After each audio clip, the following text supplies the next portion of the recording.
Hello दोस्तों। मैं आपका दोस्त गुरमीत सिंह।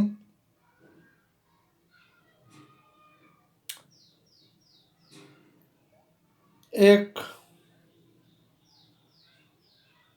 ऐसा नुस्खा लेके आया हूँ जिसके लिए हर औरत और हर मर्द की ज़रूरत है। और मर्दों के लिए मज़े का और औरतों के लिए मज़े के साथ साथ अपनी सुंदरता और अपने सिस्टम को सेट करने का एक बहुत बेहतरीन नुस्खा मैं आपको बता रहा हूँ। जिन औरतों को बच्चा पैदा करने के बाद योनि मार्ग विजाइना अंदर से शरीर ढीला पड़ जाता है।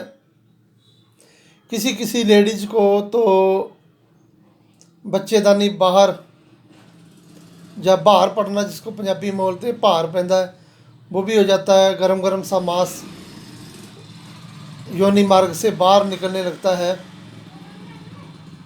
किसी किसी की बाहर बच्चेदानी बोलते हैं उसको, कि वो बच्चेदानी उसकी बाहर निकल चुकी है योनि मार्ग से।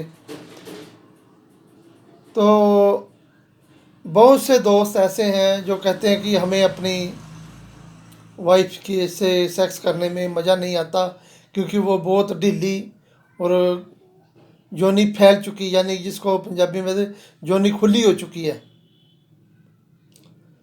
तो दोस्तों, इसके लिए मुझे हर एक हकीम ने कहा, कई दोस्तों ने कहा कि आप ऐसी कोई दवाई बताएं या हमें बना कर दें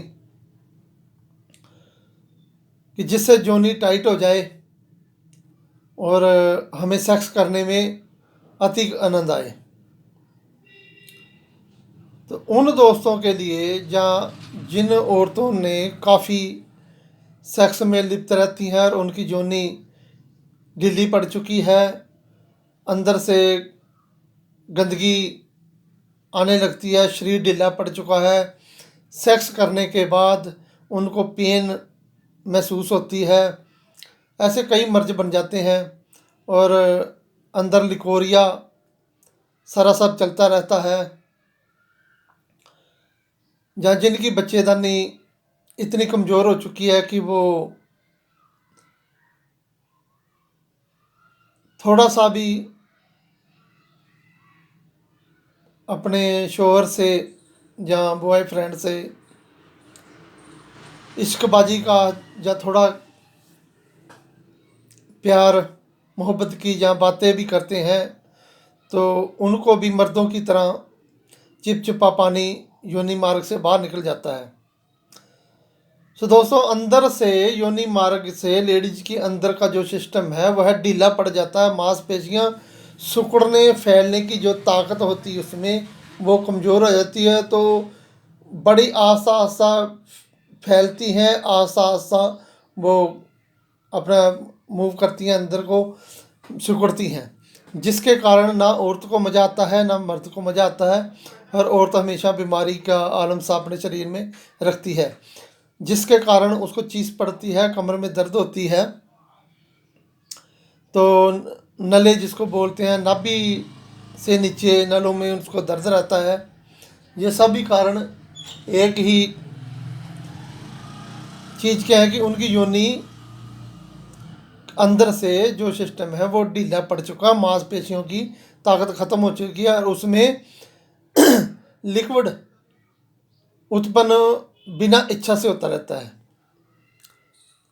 तो जो दोस्त ये चाहते हैं कि उनकी वाइफ की योनि इतनी टाइट हो कि वो सेक्स करें, तो उनको पता लगे कि किसी चीज़ में उनका लिंग जा रहा है तो वो पूरी घर्षण से जा रहा है, यानी कि किसी दबाव के अंदर से घुस रहा है जिसमें जोर लग रहा है।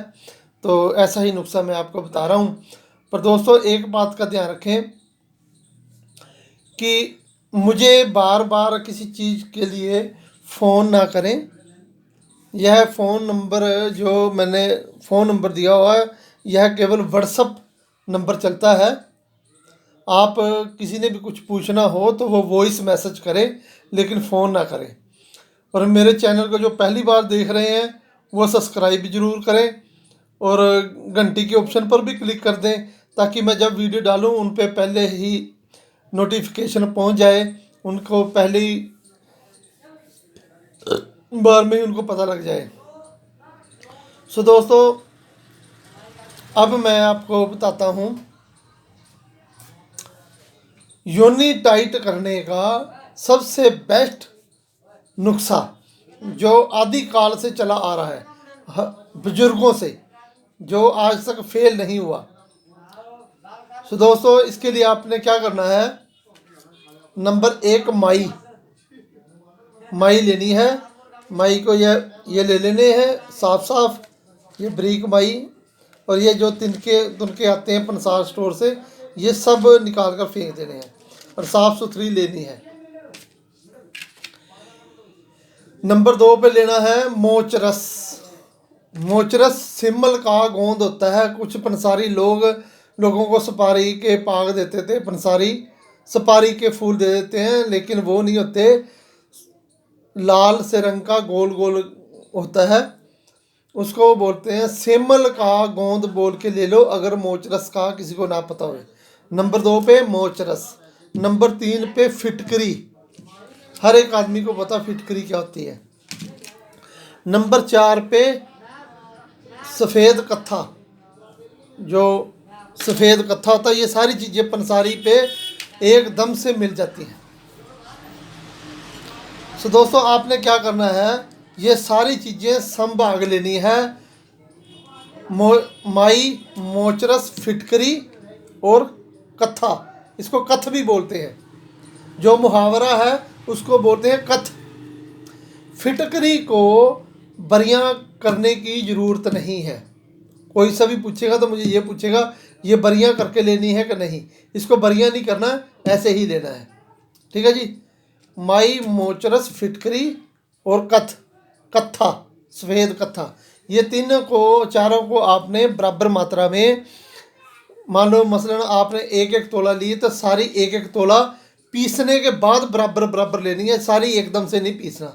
माई को पीसो और इसका पाउडर निकाल लो, इसको अलग, मोचरस को पीस कर अलग निकाल लो, फिटकरी अलग पीस कर रख लो और कत्था अलग। फिर इनकी बराबर मात्रा लेकर आपस में अच्छी तरह खर्ल में डालकर घंटा, आधा घंटा, 1 घंटा तक खर्ल करें, यानी कि सब चीज़ें एकदम जक जान पाउडर बन जाए।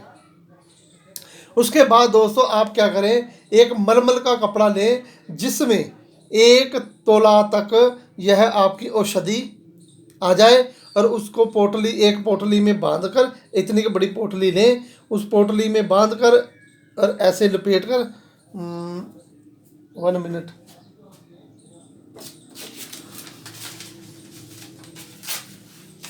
ऐसे मान लो आपने एक पोटली ली, उसके अंदर ऐसे दवाई आ गई, उसको ऐसे मलमल के कपड़े को ऐसे कर देते हैं, ऐसी पोटली बन जाती है। ये मुझे लगा कि मैं समझा ही दूँ। वैसे तो सब दोस्तों को पता है कैसे होती है पोटली, लेकिन मैं साधारण भाषा में ऐसे कपड़े में डाल दी, ऐसे इसके यहाँ पे कस कर धागा बांध दें। ठीक है जी। ऐसे आप चाहें जैसे मर्जी, ऐसे कपड़े में इधर से धागा बंध गया, ये कसकर बांध देनी है कि धागा इससे छूटे ना। चाहे तो सुई धागे से सिलकर इतना लंबा सा धागा रख दे, कोई 2-4 ब्लैंत का, तो फिर ये पोटलियाँ तैयार हो जाएंगी। ऐसे आपने क्या करना है, अपनी वाइफ को, अपनी गर्लफ्रेंड को, जिसको भी प्रॉब्लम है उसको ये कहना है, रात को सोते समय आपने यह पोटली एक अपने हिसाब से बच्चेदानी में जितनी देर तक दूर तक जा सके रख देनी है, और यह धागा बाहर लटकता रहेगा। सुबह उठकर इस धागे से ऐसे खींचकर इसको फेंक देना है। ऐसे ये पोटलियाँ तैयार करनी है। चाहे तो किसी मलमल के कपड़े में डालकर सिल भी सकते हैं सिलाई से। एक इतनी चौड़ी एक सील ले, दोनों का सिलाई होगी मलमल की, उसमें कपड़ा भरा, यहाँ से काटा और धागा लगा दिया, यानी कि एक कपड़े मलमल के अंदर 1 तोला तक की यह औषधि होनी चाहिए। यह 15-20 पोटलियाँ बना लें और अपनी वाइफ को बोलें कि यह हर रोज़ 1 पोटली अंदर रख लिया करे।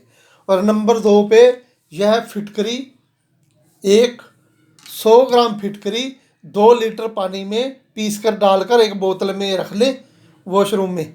तो जब भी वो वॉश पे जाएं, बाथरूम यूज करें, उसके बाद इस फिटकरी से अपने योनि मार्ग को धो लें जहाँ तक भी मुनासिब हो।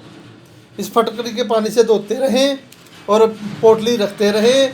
15 दिन के बाद मालिक की कृपा से ऐसी योनि हो जाएगी, औरत के सभी विकार दूर होने शुरू हो जाएंगे। तो कुछ दिन प्रयोग करने से 1 महीने में तो ऐसा हो जाएगा कि जैसे किसी नाशेद वाली चीज़ में इंसान कोई चीज़ घुसाने की कोशिश करे तो वैसी योनि हो जाएगी, और उसमें सेक्स सहन करने की और सेक्स करने की औरत को भी बहुत आनंद आएगा और मर्द को भी। तो दोस्तों, इस चीज़ की एक कहावत है बहुत पुरानी इस रोग की। उस कहावत से ही ऐसा पता लगता है भी इस रोग में कितनी ताकत है। माई मोचरस फिटकरी विच पाली कथ, इन्हें कहते कथ। माई मोचरस फिटकरी विच पाली कथ, जिथों नंगे ट्रक, जिथों नंगे ट्रक उथों ना नंगे कख। जिन्होंने पंजाबी आती है वो समझ जाएंगे भी जिस जगह से ट्रक गुजर जाता है वहाँ से कख नहीं जा सकता। ये ऐसा नुस्खा है। जितनी ज़्यादा ही पुरानी प्रॉब्लम होगी उतना ज़्यादा दिन प्रयोग करना पड़ेगा, और जितने दिन कम है उतने कम दिनों में यह चीज़ करेगी, पर करेगी 100%। ये गारंटी का नुस्खा है दोस्तों। इससे कोई साइड इफ़ेक्ट नहीं है, कोई नुकसान नहीं है। यह मैंने आपको तोहफा दे दिया है, और इसमें कोई अनजान से अनजान आदमी भी बना सकता है। इसमें किसी हकीम को तो सबको पता है, दूसरे बिना हकीम वाला इंसान जिसको थोड़ी बहुत ही नॉलेज है जड़ी बूटियों की, वो भी इसको बना सकता है। दोस्तों, हकीम का मतलब ये है उसको पता है माई क्या है, मोचरस क्या है, फिटकरी क्या है, कत्था क्या है। क्या होता है भी टीवी पे एडा ऐसी आती हैं, यूट्यूब पे भी कुछ ऐसे मसले हो जाते हैं कि लोग बताते हैं आप ये चीज़ लेकर अपने फेस पे लगाएं, आप गोरे चिट्टे हो जाएंगे रातों रात। तो लोग इसी भाग दौड़ में फटाफट पंसारी पे जाते हैं। वो पंसारी पे पास हो ना हो कुछ भी दे देता है, क्यों उसको पहचान नहीं है। वो पीस कर अगर उसने अपने माउथ पे लगा ली तो उसको एलर्जी होगी या खारिश होगी, फिर वो ऐसे ही फिरते हैं। कारण कहाँ हुआ, जिसने नुस्खा बताया उसने अच्छी तरह नहीं समझाया, जहाँ जाओ लेके आया वो अनजान है, या जिसने दिया है वो भी अनजान है। पंसार पे कोई विश्वास की बात नहीं रही। जो पहले पंसारी थे वो खुद भी हकीम थे, अब उनके वंशज जहाँ उनके बच्चे हैं, जैसा उनको पीछे मिलता है ऐसा ही वो आगे दे देते हैं। तीसरे नंबर पे, कभी भी किसी जड़ी बूटी को प्रयोग करना हो तो उसको कभी भी ऐसे ही लाकर प्रयोग नहीं करना चाहिए। कारण क्या होता है कि जड़ी बूटियां पता नहीं किस किस हाथ में, किस किस गंदगी में, पंसार की दुकान में भी कहाँ एसिड के हाथ लग गए, कहाँ नमक के लग गए, कहाँ क्या लग गया, फिर ये जड़ी बूटियां काम नहीं देती। जड़ी बूटियों के नाम में और उनके गुण में कोई रोग नहीं है, कोई परेशानी नहीं। लेकिन कारण क्या है कि अब मान लो किसी पंसारी के पास गए, उसके पास माई है लेकिन उसके पास 10 साल की पड़ी है, वो को काम नहीं करेगी। फिर वही माई पड़ी है, वो उसी में कास्टिक सोडे में हाथ लगाता है, उसी से ये माई पे हाथ लगा दिया। इसलिए हम क्या करते हैं, किसी भी जड़ी बूटी को जो हमारे प्रयोग में आने वाली है उसको पहले साफ़ सुथरी करते हैं, उसके बाद एक गुनगुने पानी में इसको गिराकर धोकर और फटाफट सुखा लेते हैं। और जो औषधि ऐसी होती है कि जिसके अंदर पानी सोखती नहीं है उसको अच्छी तरह 2-4 पानी से धो देते हैं। जो ऐसी जड़ी बूटियां पानी सोखती हैं उसको गर्मियों में पानी से या कच्ची लस्सी से धोकर उसको सुखा लेते हैं, तो फिर उसके बाद प्रयोग करते हैं। ऐसा आप करोगे तो कभी भी आपको दवाई में शर्मिंदगी नहीं उठानी पड़ेगी। हकीम लोग क्या करते हैं, बाजार पंसारे स्टोर पे जाते हैं, वहाँ से सामान लेते हैं, उसमें से ऐसा गंद कबाड़ तो निकाल दिया और फिर वो पीस ली। नहीं, एक एक कढ़ाई ले लो, स्टील की हो चाहे सिल्वर की हो, कोई सी ले लो, साफ सुथरी कढ़ाई लो, उसको चूल्हे पे चढ़ाकर उसमें 1 किलो देसी घी डालो, बढ़िया वाला गाय का, अच्छा तसल्ली बख्श। वो पिघल जाए, उसमें आधा किलो सूजी डालो, वो उसको एन मंद मट्ठी मट्ठी आग पर, चाहे आपका घंटा लग जाए, उसको आराम से भूनो। जब वो बिल्कुल भुन जाए उसके बाद दोस्तों उसमें काजू बादाम ऐसी चीज़ें, मेवे, सभी चीज़ें डालो, बिल्कुल साफ़ सुथरी धोकर डालो। फिर जब हलवे में बिल्कुल खुशबू आ जाए, वो पक जाए और आपको आस पास वाले लोग भी खिंचे आए कि आज हलवा पक रहा है, और फिर आप क्या करें, उसमें 1 मुट्ठी रेत की डाल दें, या इतनी की चुटकी रेत की डाल दें और फिर लोगों को परोस दें। वो आपकी महक से जो खिंचे आए हुए लोग हैं वो आपको गालियों के सिवाय कुछ नहीं देंगे। ये मैंने कोई दवाई नहीं बताई, मैंने आपको मिसाल दी है कि जब हम सारी चीज़ को परफेक्ट चीज़ ले रहे हैं तो सारा कुछ बनाने के बाद भी वो रिजल्ट क्यों नहीं दे रही, उस चीज़ पे ध्यान रखो। हम सारा कुछ बनाकर उसमें 1 चुटकी भी रेत डाल देंगे तो वो वेस्ट है। इसी प्रकार से किसी जड़ी बूटियाँ जो आती हैं कभी भी अच्छी नहीं आती हैं। यह भी पहचान करो, उस पंसारी पे काफ़ी साल पुरानी जड़ी बूटियाँ नहीं पड़ी, उस पंसारी स्टोर पे जाएं जहाँ डेली वाज चीज़ें बिकती हों। जिसके पास थोड़ी थोड़ी चीज़ें बिकती हैं वो चीज़ें कभी भी काफ़ी साल पुरानी होती हैं, वो काम नहीं देती। तो सदियों को भी संस्कार करने के बाद ही प्रयोग करें। ठीक है दोस्तों, तो यह मेरी आपके तोहफ़ा था, इसको प्रयोग करें, ज़िंदगी में मज़े लें और अपनी वाइफ की भी तकलीफ़ें दूर करें और उनको भी इंजॉय करने के काबिल बनाएं। तो मेरे चैनल को शेयर लाइक सब्सक्राइब ज़रूर करें। तो प्लीज़ मुझे फ़ोन ना करें क्योंकि फ़ोन तो मैं उठा नहीं सकता, मेरी मजबूरी है।